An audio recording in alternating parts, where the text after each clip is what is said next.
Quand le Seigneur Jésus a interrogé par Pilate, il est resté silencieux, comme un agneau conduit l'abattoir, tout aussi silencieux.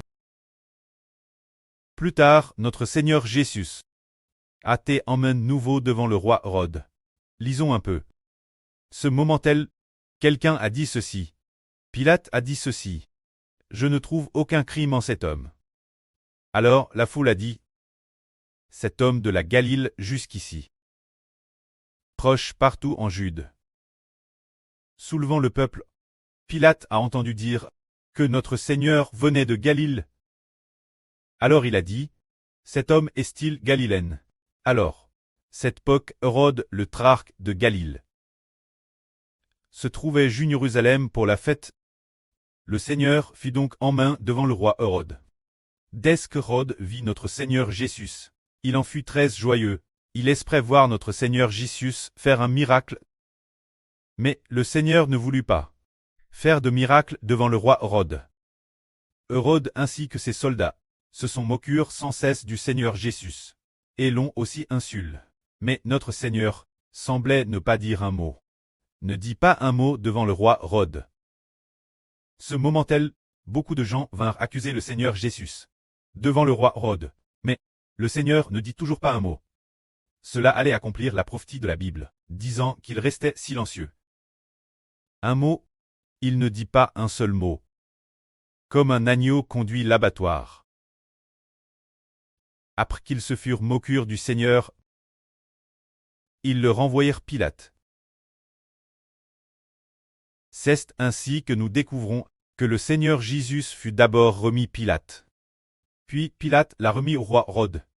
Après qu'Hérode eut fini de se moquer de lui, il la renvoie Pilate. Ce moment-là, Pilate dit à la foule. Cet homme que vous m'avez amené ici, vous l'accusez de sédition. Je l'ai interrogé devant vous. Et j'ai trouvé qu'il n'est coupable d'aucun des crimes dont vous l'accusez. Et Hérode non plus. Finalement, Hérode a remis Jésus entre mes mains. Il est évident que cet homme, Jésus, n'a rien fait de mal. J'ai donc décidé de le faire fouetter, puis de le relâcher.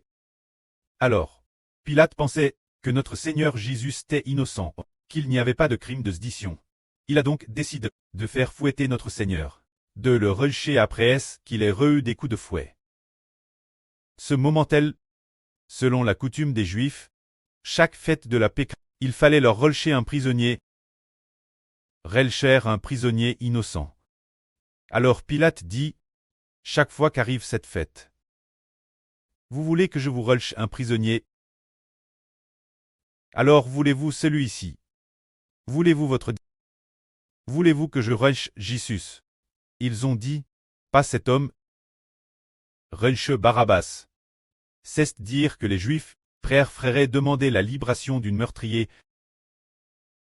Laisser un meurtrier partir libre, plutôt que de relâcher l'innocent Jésus.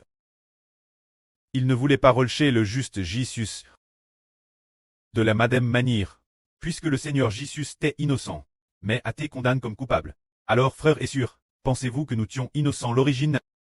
Seront-ils reconnus coupables par le gouvernement de Satan? Certainement, c'est exact. Le gouvernement de Satan déclarera coupables les innocents. C'est cause d'eux. Ces juges et ces policiers, ils ne progent pas ce qui appartient à Dieu, mais ce qui appartient à Satan.